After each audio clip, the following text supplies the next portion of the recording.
Tak apa, kita ambil yang ni dulu. Bismillahirrahmanirrahim. Assalamualaikum. Baik, Assalamualaikum warahmatullahi wabarakatuh. InsyaAllah di hadapan kita ini adalah gambar-gambar yang disediakan oleh pihak kerajaan Saudi sebagai tatapan kita, dan juga kita boleh gunakan gambar ini untuk kita mengetahui kedudukan-kedudukan terbaik di dalam raudhah terutamanya, ya.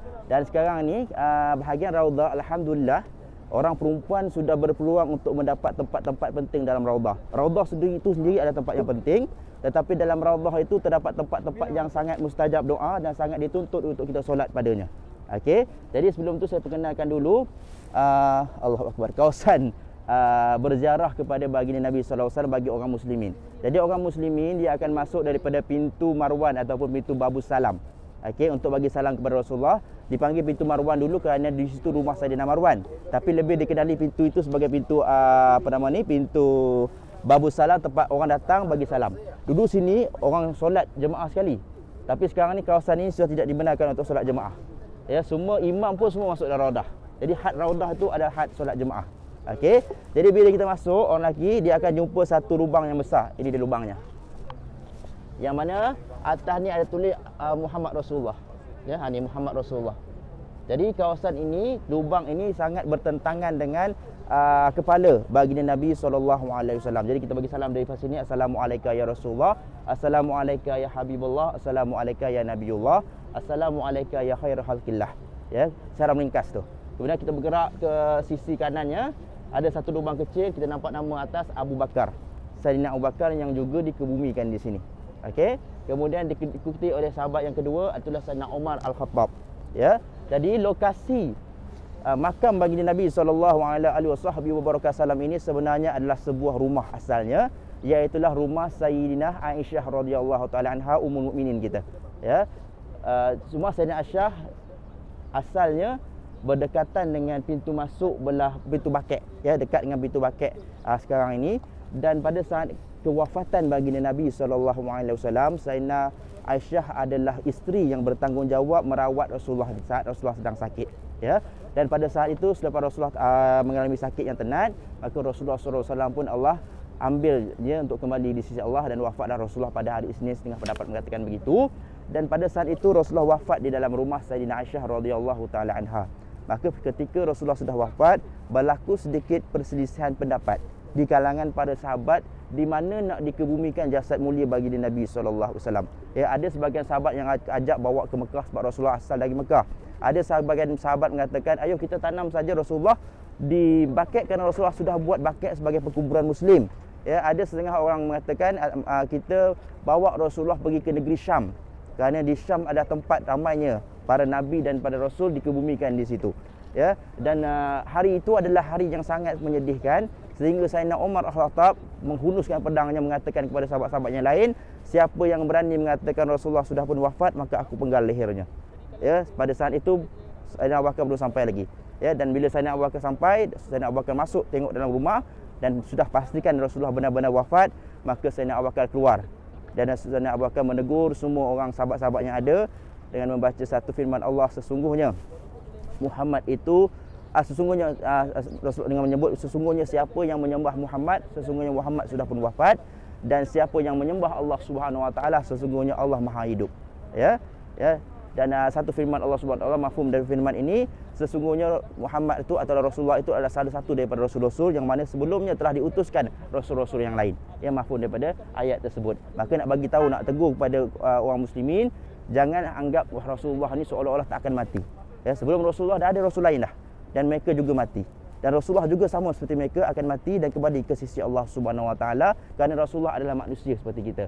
Cuma manusia yang dimuliakan oleh Allah Taala, yang diberikan wahyu, yang ditinggikan darjat dan makamnya, ya, dan dipilih oleh Allah Subhanahu wa taala. Jadi Rasulullah akan wafat juga, dan Rasulullah akan kembali ke sisi Allah Subhanahu wa taala selepas tugasnya selesai. Dan hari ini ada harinya. Okey. Dan Sayyidina Abu Bakar terus menenangkan Sayyidina Umar, dan pada saat itu juga Sayyidina Abu Bakar menyambut kepada sahabat-sahabat yang berselisih nak dikebumikan di mana nama Rasulullah ini, mengatakan bahawasanya aku pernah mendengar Rasulullah bersabda, para nabi dan rasul itu dikebumikan di tempat dia menghembuskan nafasnya yang terakhir. Jadi tempat yang dipilih sesuai dengan kalam Sayyidina Abu Bakar adalah rumah Sayyidina Aisyah radhiyallahu taala anha, dan di situlah dibuat satu liang lahat dan dikemumikan baginda Nabi sallallahu alaihi wasallam. Ya. Kemudian Sayyidina Aisyah masih tinggal di rumah yang sama. Tak ada lapik, tak ada binaan apa. Ya, tinggal bersama-sama Rasulullah yang sudah pun wafat. Sehinggalah permintaan Madinah jatuh ataupun dipegang oleh Sayyidina Abu Bakar, diperintah oleh Sayyidina Abu Bakar, dan Sayyidina Abu Bakar pun wafat, maka Sayyidina Abu Bakar juga dikebumikan di sisi Rasulullah. Salah satu sebabnya kerana Sayyidina Aisyah adalah anak kandung Sayyidina Abu Bakar As-Siddiq, dan juga Sayyidina Abu Bakar adalah mertua kepada Sayyidina Rasulullah dan juga sahabat yang paling akrab. Maka itu tidak menjadi satu perkara yang besar, dikebumikan di sisi Rasulullah. Okey, yang menjadi satu perkara yang agak pelik, kenapa Sayyidina Umar juga dapat dikebumikan di sisi Rasulullah dan Sayyidina Abu Bakar, sedangkan rumah ini rumah Sayyidina Aisyah dan Sayyidina Aisyah masih tinggal di dalamnya. Okey, ketika kita kena tahu Sayyidina Umar Al-Khattab antara sahabat yang syahid. Ya, dia syahid dibunuh oleh seorang pemuda Majusi ketika waktu subuh, ataupun sedang mendapat mengatakan selepas waktu subuh. Ya, ketika dia ditikam, dia tidak meninggal dunia. Sayyidina Umar tidak meninggal dunia semata-mata, dia sempat panggil kepada anaknya Ibnu Umar. Ya, Ibnu Umar sempat dapat berita daripada tabib yang merawat dia, sehingga rukanya sangat parah dan tidak dapat diselamatkan. Dia panggil anaknya, ya Ibnu Umar, kemari kamu dan bergegas kamu berjumpa dengan Ummul Mukminin Aisyah radhiyallahu taala anha. Ya, kabarkan Umar bagi salam padanya dan kabarkan hajat Umar untuk berada di sisi dua sahabatnya, iaitu Sayyidina Rasulullah dan juga Sayyidina Abu Bakar As-Siddiq. Maksudnya hajat Sayyidina Umar ni dia nak berada, dimakamkan dekat dengan Rasulullah. Ya, maka Ibnu Umar terus berjumpa dengan Ummul Mukminin Aisyah radhiyallahu taala anha, bagi salam dan sampaikan salam, dan dia menyampaikan hajat Sayyidina Umar. Maka apa jawab Sayyidina Aisyah? Ya Ibnu Umar, sesungguhnya tempat yang diminta oleh Amirul Mukminin telah aku sediakan untuk diri aku sebenarnya. Aku nak duduk tempat tu. Aku nak dikebumikan di situ. Tapi oleh kerana hari ini Khalifah Amirul Mukminin sendiri memintanya, maka aku tidak lagi menginginkan dan aku menyerahkan tempat itu kepada Amirul Mukminin. Maka Sayyidina Umar pun dikebumikan di tempat dia sekarang ini. Dan pada saat dikebumikannya, selepas selesai proses pengumumian, maka Sayyidina Aisyah buat satu tirai. Ada setengah mengatakan buat satu tembok, memisahkan kawasan kubur dengan kawasan tempat tinggal Sayyidina Aisyah. Tujuannya apa? Kalau Sayyidina Rasulullah, suaminya sendiri. Kalau Abu Bakar, ayahnya sendiri. Sayyidina Umar bukan mahramnya. Walaupun Sayyidina Umar sudah pun meninggal dunia, ini adab dan juga maruah diri yang sangat tinggi yang dipelihara oleh Sayyidina Aisyah, yang dipertontonkan oleh Sayyidina Aisyah tentang maruah diri seorang wanita. Ya, maka dibuatkan halangan ataupun sempadan, dan Sayyidina Aisyah tetap tinggal di dalam rumah yang sama walaupun kawasan tersebut sudah menjadi sempit. Dan tempat yang terakhir, yang tempat tinggal Sayyidina Aisyah tu, masih lagi boleh dibuat satu makam bila Sayyidina Aisyah meninggal.